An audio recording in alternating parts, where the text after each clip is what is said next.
जय माँ लक्ष्मी।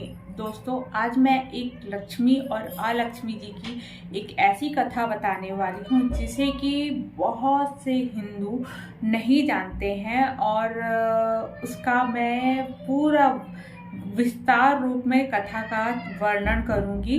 तो अंत तक जरूर बने रहें। लक्ष्मी माता की कृपा आप सब पर बनी रहेगी, ऐसे ही ये कामना करती हूँ। और बस आप मुझे सपोर्ट दें और इसी तरीके से मैं आपको बहुत ही अच्छी अच्छी वीडियो आप तक शेयर करूँगी ताकि आप हमारे धर्म को अच्छे से पहचान सकें।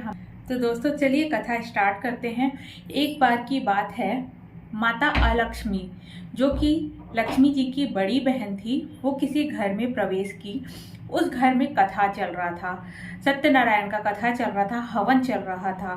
तो जैसे ही उन्होंने स्वाहा का स्वर जो है, उनके ध्वनि जो है उनके कानों में गई, उस घर से वो उल्टे पांव भाग खड़ी हुई और भागकर सीधे पीपल वृक्ष के नीचे जाकर बैठ गई। पीपल वृक्ष को उन्होंने अपना स्थान बना लिया था, क्योंकि अलक्ष्मी का जो वास है वो पीपल वृक्ष में होता है। पीपल वृक्ष के नीचे ही वो रहती थी।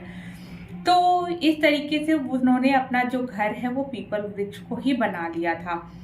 एक बार की बात है, माता लक्ष्मी और विष्णु जी सोचे चलो हम भ्रमण कर आते हैं। और बहुत दिन हो गया है अपनी बड़ी बहन जो अलक्ष्मी है उनसे नहीं मिली हूँ, चलो उनसे मिलकर आती हूँ।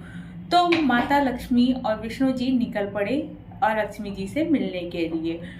अलक्ष्मी जी अपने ही जो स्थान है वहां पर बैठी हुई थी पीपल वृक्ष के नीचे। अब जैसे हम मेहमान हैं, कहीं भी हम जाते हैं तो किसी के लिए किसी के घर जाते हैं, खाली हाथ नहीं जाते हैं, मिठाई लेकर जाते हैं, कुछ मीठा लेकर जाते हैं, फल लेकर जाते हैं। उसी तरीके से लक्ष्मी जी ने भी सोचा मैं अपनी बहन के घर जा रही हूँ तो क्यों ना मिठाई ले लूँ। तो उनके लिए जो उपहार स्वरूप जो है मीठा का एक पैकेट या डब्बा जो है वो उन्होंने ले लिया।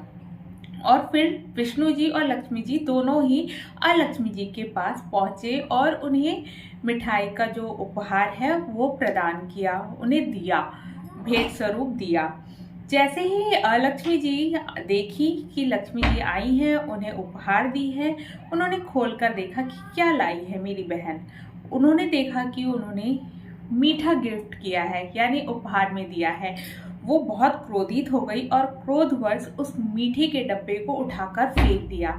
दूर खड़े हुए विष्णु जी जो है ये सारी जो है जो चल रहा था वो सारा चीज देख रहे थे।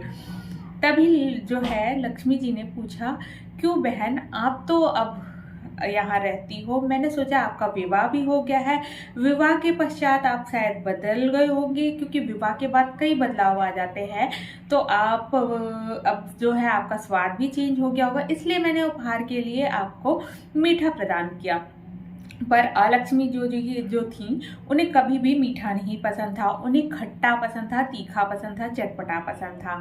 तो वो बोली करके, तुम जानती हो बहन कि मैं शुरू से कभी भी मीठा नहीं खाई हूँ, मुझे खट्टा तीखा चटपटा ऐसा ही खाना पसंद है।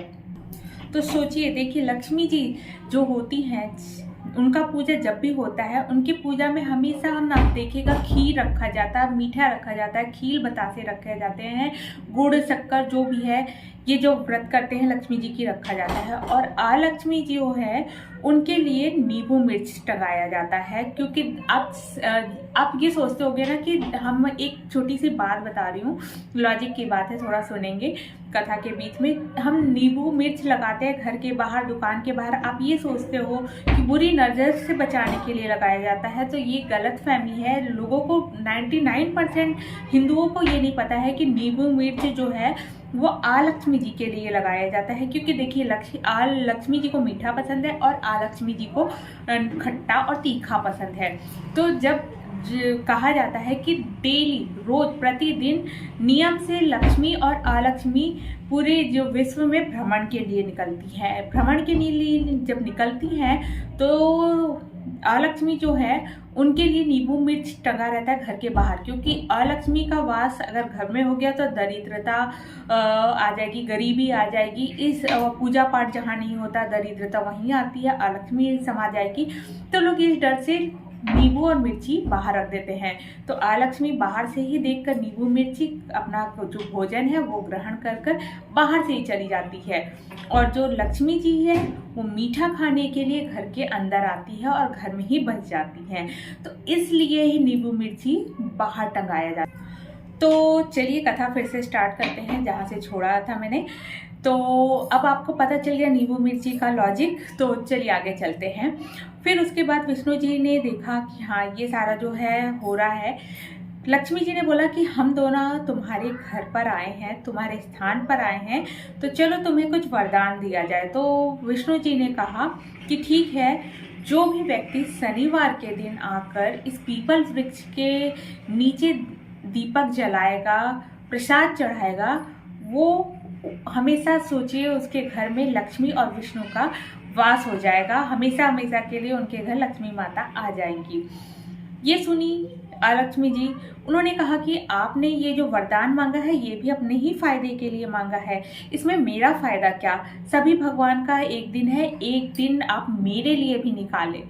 ये सुनिए विष्णु जी, तो उन्होंने कहा करके ठीक है, तुम्हें जो मांगना है वो मांगो। उसी समय उसी क्षण अलक्ष्मी जी ने कहा, मैं इस पीपल वृक्ष में ही वास करती हूँ। इस पीपल वृक्ष के दिन सब दिन तय है, एक रविवार का दिन है यानी संडे का दिन है जो खाली है। उस दिन मैं इस पीपल वृक्ष के दिन के नीचे नृत्य करूँगी, अपने पति को रिझाने के लिए सारे पराक्रम करूँगी और मेरे पति को खुश करूँगी। इस दिन के दिन जो भी व्यक्ति अगर पीपल के नीचे दीप जलाएगा, मैं उसके घर हमेशा के लिए वास करूंगी। ये सुनते ही विष्णु जी ने तथास्तु कहा और विष्णु जी ने उन्हें ये वरदान दिया। तो इसलिए कहा जाता है कभी भी जितने भी सप्ताह होते हैं, वीक होते हैं ना, वीक में 7 डेज होते हैं, 7 दिन होते हैं, उसमें से रविवार के दिन कभी भी पीपल वृक्ष के नीचे दीप नहीं जलाना चाहिए, क्योंकि अगर आप पीपल वृक्ष के नीचे दीप जलाते हो तो अलक्ष्मी आपके साथ ही आपके घर में चली जाती है सदैव के लिए और आपके घर में अलक्ष्मी का वास हो जाता है। तो इसलिए हमेशा आप देखिएगा कि लक्ष्मी जी का वास अगर आपको चाहिए तो शनिवार के दिन पीपल वृक्ष के नीचे दीपक जलाएं। ये कथा का सार यही है कि मैं आपको 2 चीज़ बताऊं। एक तो नींबू मिर्च का जो है, लोगों के मन में है कि नींबू मिर्च बुरी नज़र से बचाता है, वो चीज़ को थोड़ा सा डाउट क्लियर करूं कि नींबू मिर्च का जो लॉजिक है वो अलक्ष्मी जी के लिए है, और जो रविवार का दीपक है वो जो दीपक जलता है अलक्ष्मी के लिए जलता है। तो कभी भी भूल कर भी अलक्ष्मी के लिए रविवार को दीपक ना जलाएं। और साथ ही साथ कभी भी भूल कर भी रविवार के दिन पीपल के वृक्ष के नीचे ना खड़े हों। पीपल के वृक्ष के नीचे कभी भी खाली हाथ नहीं जाएं। रविवार के दिन कभी भी नहीं जाना चाहिए, ना ही दीपक जलाना चाहिए। तो ये जो है, इस कथा से हमें ये पता चलता है कि अलक्ष्मी से अगर आपको बचे रहना है, अपने घर में खुशी लानी है, संपन्नता लानी है, तो लक्ष्मी जी की राह में चलें और लक्ष्मी जी की सेवा करें। देखिए, हम जब कथा सुनते हैं ना तो हमें बहुत सारी चीज़ों का ज्ञान होता है। इस ज्ञान से मैं चाहती हूँ कि आप लोग भी जो है फ़ायदा उठाएं और गलतीवश जो हम भूल कर जाते हैं वो भूल ना हो हमसे। तो दोस्तों, उम्मीद करती हूँ आज की जो कथा है आपको पसंद आई होगी। अगर पसंद आई है तो वीडियो को लाइक करें। लक्ष्मी माता की कृपा आप पर ज़रूर बनी रहेगी। सब्सक्राइब भी ज़रूर कर जाएं और इस तरीके की बहुत ही अच्छी जानकारी मैं हमेशा आपके साथ शेयर करती रहूँगी। तो ऐसे ही मुझे आप अपना है ना सपोर्ट करते रहें। उम्मीद करती हूँ आपका सपोर्ट मुझे मिलेगा और ऐसे ही मैं अच्छे वीडियो बनाती रहूँगी। जय माँ लक्ष्मी। ऐसे ही आप सब पर कृपा लक्ष्मी माता बनाए रहें और ऐसे ही मैं आपके लिए अच्छी वीडियो लाती रहूं। जय माँ लक्ष्मी। फिर मिलते हैं नेक्स्ट वीडियो के साथ।